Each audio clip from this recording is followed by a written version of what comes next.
Long ago, before kings ruled over Israel, before mighty temples rose and great cities stood, there was a time when the people lived under the guidance of judges, chosen by God to lead them, to deliver them, and to remind them of who they truly were. The land was Canaan, a beautiful, fertile place promised to the children of Israel, a land of green valleys and tall trees, flowing rivers, and high mountains. After many years of battle under Joshua's leadership, the tribes of Israel had settled there, each in their portion of the land. For a time, they remembered the Lord their God, the one who had parted the Red Sea, fed them in the wilderness, and led them to victory over powerful armies. They built homes, planted vineyards, and raised their families under the warmth of his protection. But as the seasons passed, and the years turned quietly by, something began to change in the hearts of the people. Joshua, before he died, had warned them, saying, "Do not forget the Lord your God. Do not turn to the gods of these nations, for they will lead you to ruin." Yet, as one generation faded and another took its place, the memory of God's mighty deeds faded with them.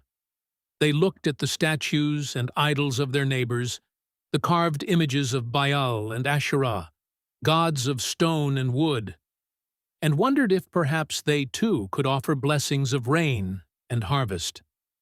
Soon, altars to false gods rose upon the hills.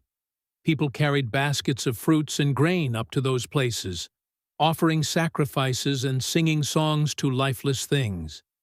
The covenant between the people and their God began to crumble.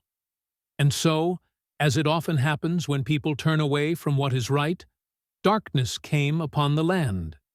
God allowed a powerful king from a far-off land, Cushan-Rishathaim of Aram-Naharaim, to rise against Israel. His armies swept through the villages like a storm, taking grain, livestock, and land.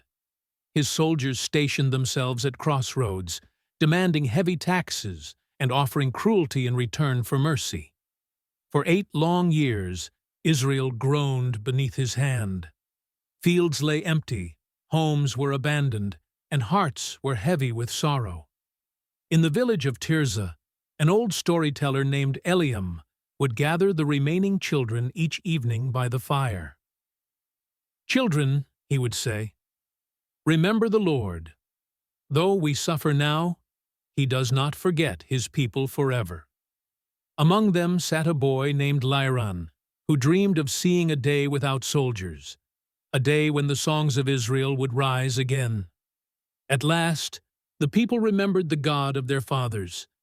In their misery, they cried out for help, their voices rising from hills and valleys, from tents and fields, from old men and young mothers. "Lord, we have sinned. Forgive us. Deliver us from our enemies." And because his mercy endures forever, God heard them. He raised up a deliverer, a man named Othniel, from the tribe of Judah. Othniel was no king, no rich lord, nor a famous war chief. He was a humble man, a man of strength and faith. He was the younger brother of Caleb, the same Caleb who had once stood beside Joshua. One evening, as Othniel worked in his fields, word came from the elders. The Spirit of God came upon Othniel, filling him with courage and wisdom. Though danger lay ahead, he did not hesitate.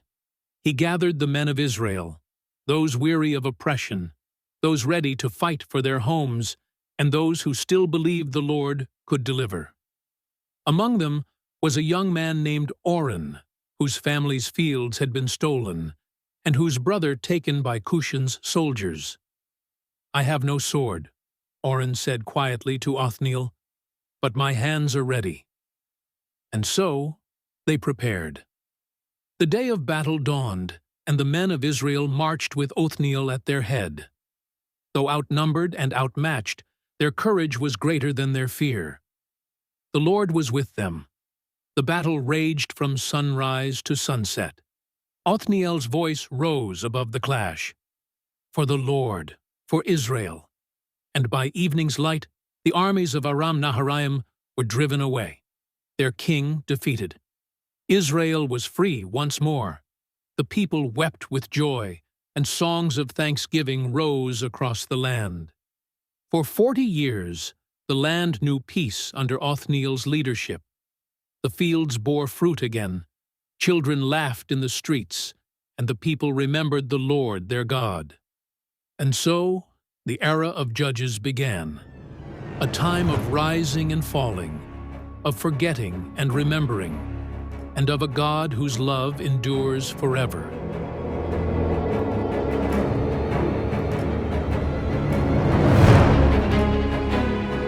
Peace faded, the people forgot their God, and darkness returned. Oppressors rose, fear spread. The land cried out once more.